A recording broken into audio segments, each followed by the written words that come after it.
Hey, it's Cooking with WG. And do you ever have a family tradition where you're just have some really good food? So today I'm gonna make my sweet potato casserole that my extended family absolutely adores. And what's weird is I'm not using a recipe. I'm just kind of doing this. I know, so different for me. So look at how I put this together. I've done many times for my family that I love and adore. The ingredients that I include are canned yams. Yes, horrible canned yams. Never said this was healthy. A little salt, lots of cinnamon and nutmeg, some marshmallows, and brown sugar and butter. So I start off making this amazing side dish with, I guess, my one secret ingredient is going to be the potato masher. We don't whip them up. I like them nice, pure hand mashing. So let's go through and start adding my ingredients to the bowl, and I will show you what this is going to look like. I start off with my candied yams. Now, I use them from a can, and this is just whatever brand I found. I'm gonna drain this can, and I normally do, I would say, 4, 6 large cans, but this year it's just me and my immediate family, and I'm really the only one who's gonna eat this, so I'm just using one can.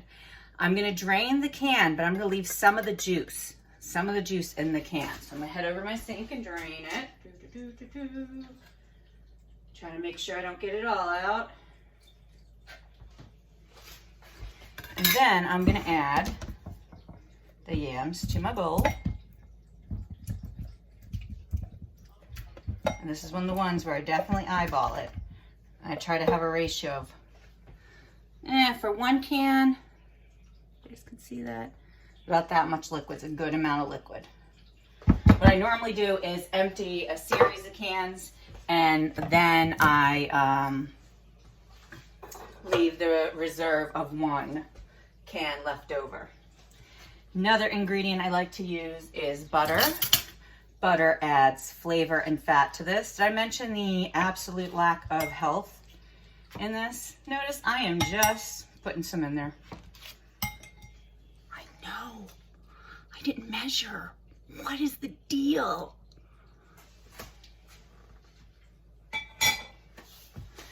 So far I have some butter and some canned yams. Next, little magic trick here. I'm gonna put a little salt in there. Salt is only job it has is to enhance the other flavors. If you can actually taste the salt, that's too much salt. So I'm just putting a little in there just to bring out all these amazing flavors. Now it's time for the flavor. Now it's time for the flavor party. So when I do this, I try to make sure that I have a layer of cinnamon. I just cover whatever's in my bowl with a layer of cinnamon.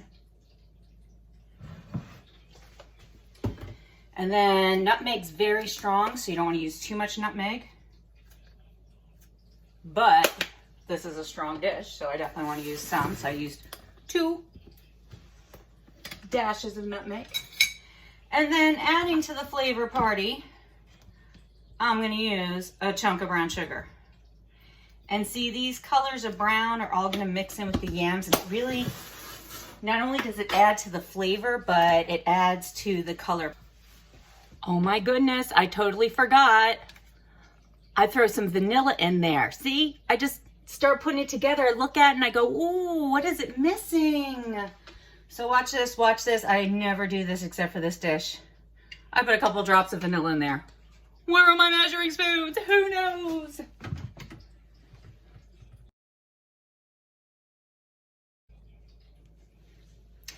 So here's where I pause and kind of take a look at what I'm doing and what it looks like right now. I might use my rubber scraper and scrape down the sides, see how it's looking.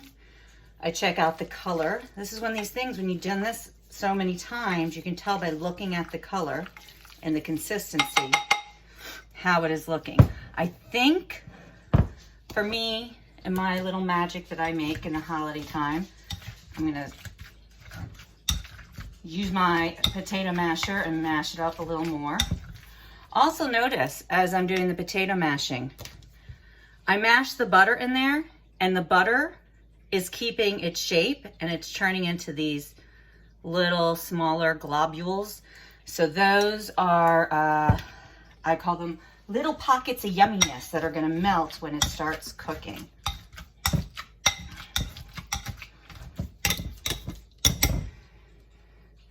Don't want to lose any of those yummy yams, so I'm going to use my scraper and scrape off the goodness.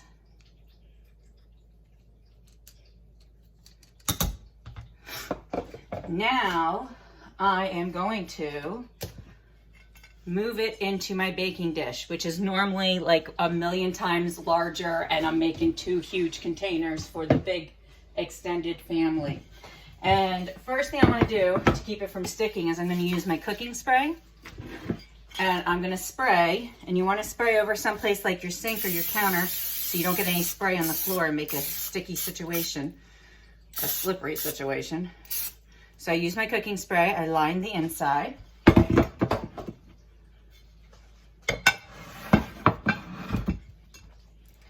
Then I take all this yumminess, goodness,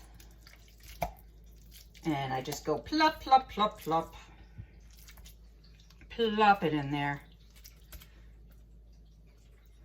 And yes, I have made this kind of smaller serving for smaller occasions before. Now, when you're putting it in there, you'll see I got some on the edges. Never said I was a neat person. Use my rubber scraper, scrape that, make it nice and even. While you're working, you always want to pause and kind of clean up your messes, clean up your edges. So I'm going to clean up the edge of this container. Now, I didn't put eggs in here. Most recipes are going to have eggs. I did not put those in here. What I do when I do put eggs in there is the eggs bind it together and keep it going. Oh, did you just get a sneak peek of the next magic ingredient? How is this a side dish? I put some marshmallows on top.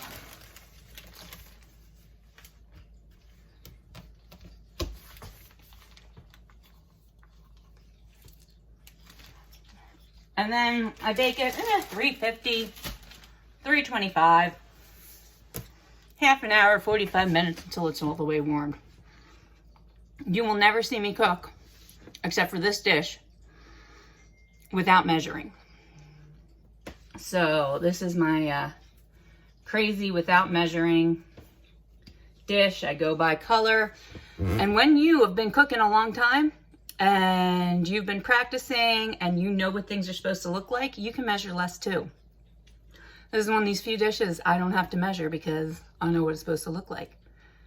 So enjoy your cooking. I hope you can make something special and fabulous for your family too.